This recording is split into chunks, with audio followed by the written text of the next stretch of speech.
As a certified EMR and EMT, I chose to do my speech today on CPR. CPR stands for cardiopulmonary resuscitation. This is a simple technique used to save lives after sudden cardiac arrest or difficulty breathing. Now you may question, why is it important for me to know about CPR if I'm not medical personnel? Well, it is very, very, very vital for everyone, no matter the age, young or old, to know about CPR. You never know when it may be your family member or your neighbor that needs your help.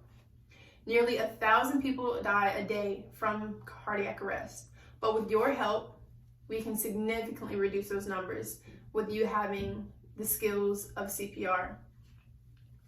In an article called CPR Quality Improving Cardiac Resuscitation Outcome, both inside and outside the hospital, it states that almost 500,000 people, this is children and adults included, have experienced cardiac arrest, and 15% have survived. And this is in the United States. So this shows that this is a very fatal public health situation in the United States, and that it demands for the necessity of individuals in our society to have the training of CPR. In this speech, now that I have told you guys the importance of it, I want to talk about signs of what to look for, next evaluating the scene, and then the steps of CPR. The 3 signs to look for are unresponsiveness, unconsciousness, and any signs of difficulty, labored breathing, or no breathing at all. And we use CPR in these circumstances. This is to revive the victim, also to put oxygen back through the body. This also reduces neurological injury that may have occurred due to lack of oxygen in the brain. Moving forward, now that you all know the importance, I will talk about evaluating the scene and calling EMS. The number one most important thing is your safety first. Number one thing. You want to make sure that you are safe. If there's any electrical wires, gas leaks, any violence, do not proceed to help the victim. This isn't being selfish.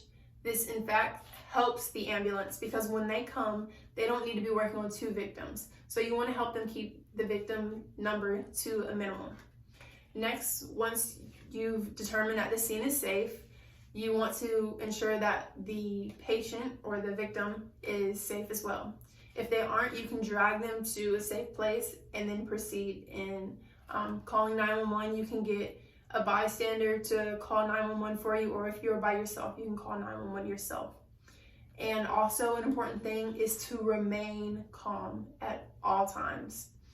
Next, you want to shake the victim gently and shout, "Are you okay? Are you okay?" And this is to see if they're responsive. If they are unresponsive, then you'll proceed in doing CPR. Lastly, after assessing the scene, I will talk about the actual steps. First, you want to position the victim correctly. You want the victim to be on their back, and if they have any restrictive clothing on, you can cut it off, or but you still want to keep it to a modest, but if you need to do CPR, sometimes the clothes need to come off. You want to do minimal movements if you need to move them onto their back. That way you don't mess up any injury on that may already be there to their neck. Next is assessing the ABCs. ABC stands for airway, breathing, and circulation. You want to make sure that the airway is open and that there's no blockage of anything. You can do this by doing a head tilt chin lift. You put your hand in the back of the head and the other hand to lift their chin up, and this opens their airway. And then you want to assess for breathing. You can either look, listen, or feel. You can look for chest rise. You can listen for breaths over their mouth, 10 to 15 seconds preferably, because you want to move fast. Or you can feel for a chest rise and fall.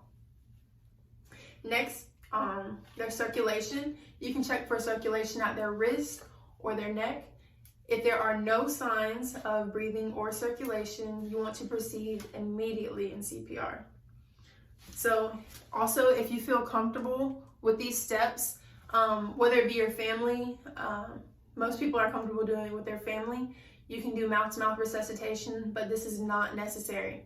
And preferably, if you do it, you want to use a barrier, even if it is your family. You can do this by doing 2 rescue breaths, each rotation of compressions. To do compressions, you want to do 100 per minute at 2 inches deep. You want to have your arms straight out, in line with your shoulders, hands on top of each other. I've seen some people lock their hands, but it is correct to put all the pressure in one. That way you can use a lot of your force. And during compressions, you do not want to bend your elbows because this will cause exhaustion. And if there's more than one person, you can switch out, and that way you don't get tired. In conclusion, I have discussed why it is important, evaluating the scene, and finally the process of performing it. You never know when it may be your loved one, so always be prepared and trained in knowing it.